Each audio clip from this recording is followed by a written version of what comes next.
Back in 2017, we all got a brutal lesson. We learned that the digital fortresses protecting our most sensitive data could be toppled, not by some super sophisticated movie heist, but by simple, almost unbelievable neglect. Today, we're going to break down the catastrophic Equifax data breach, a failure so massive it completely changed the game for cybersecurity. And it all starts with one, frankly, terrifying number. 147 million. Just let that sink in for a second. That's how many people had their financial identities, their entire lives, just laid bare for the taking. To put that in perspective, that's almost half of the entire adult population in the United States. It's a staggering number, and a betrayal of trust on a scale that's really hard to wrap your head around. So what exactly did the hackers get away with?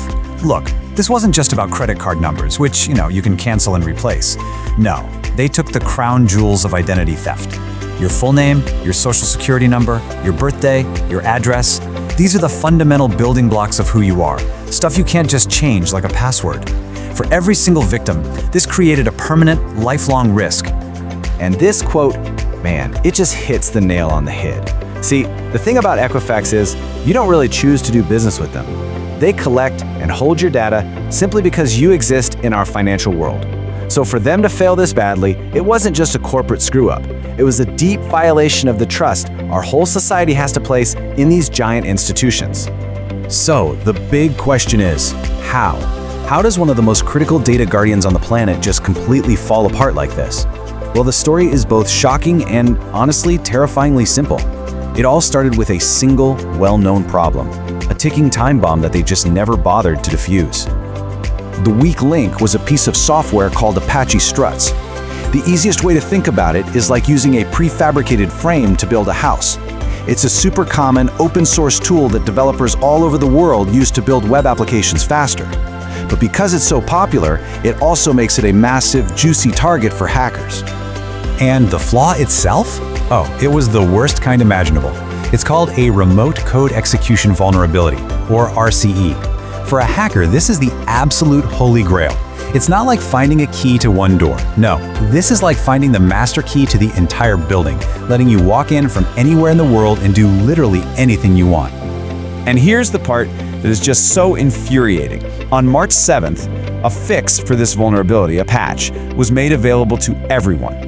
The moment that happened, a starting gun was fired for a global race. Every company using Struts, including Equifax, was now in a sprint to install that patch before hackers could find and exploit the hole. The clock was ticking. So, did Equifax win the race? Not even close. They lost, badly. For 76 straight days, attackers had free reign inside their network. This timeline, it shows you exactly how this absolute cascade of failure unfolded, one mistake at a time. Just look at this. It's a comedy of errors, except it's not funny at all. The warning comes in on day 1, March 7th. Great start, right? Nope. The internal email about the patch goes to the wrong people because the distribution list is outdated. Then, their own automated scans completely miss the vulnerability. For 2 whole months, the front door is wide open, and attackers just strolled right in. And get this, the only reason they were discovered at all was by total accident on July 29th. Once the attackers were inside, it was basically a playground for them. Why? Because of a whole other set of internal security failures. They could move around freely because the network was flat, with no walls or segments to stop them. And then they hit the jackpot. I'm not kidding. They found database usernames and passwords stored in a simple, unencrypted text file.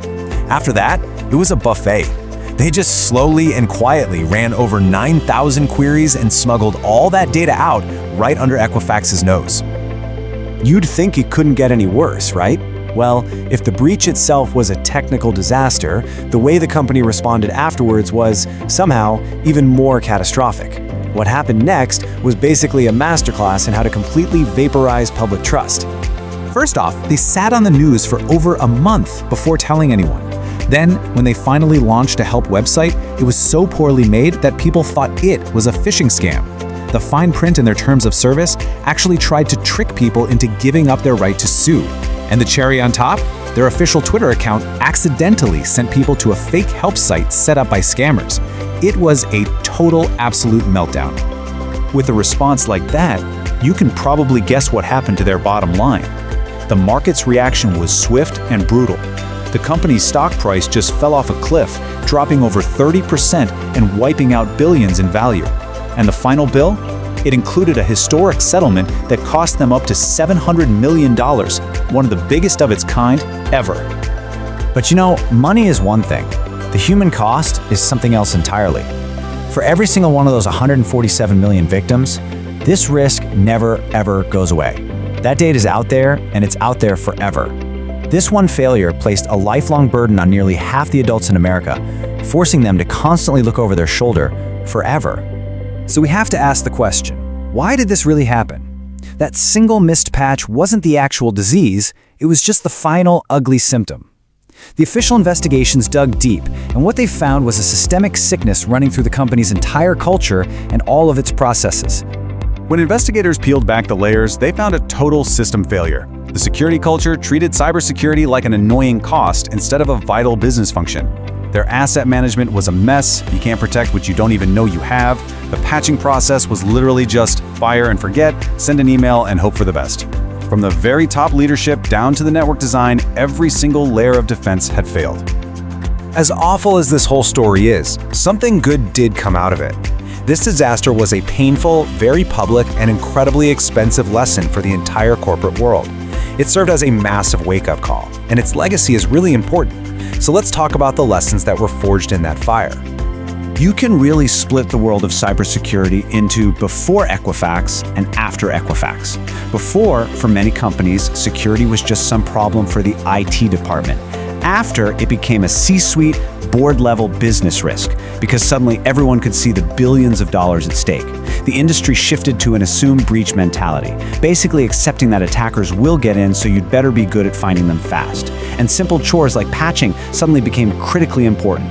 It even helped fuel a new wave of data privacy laws.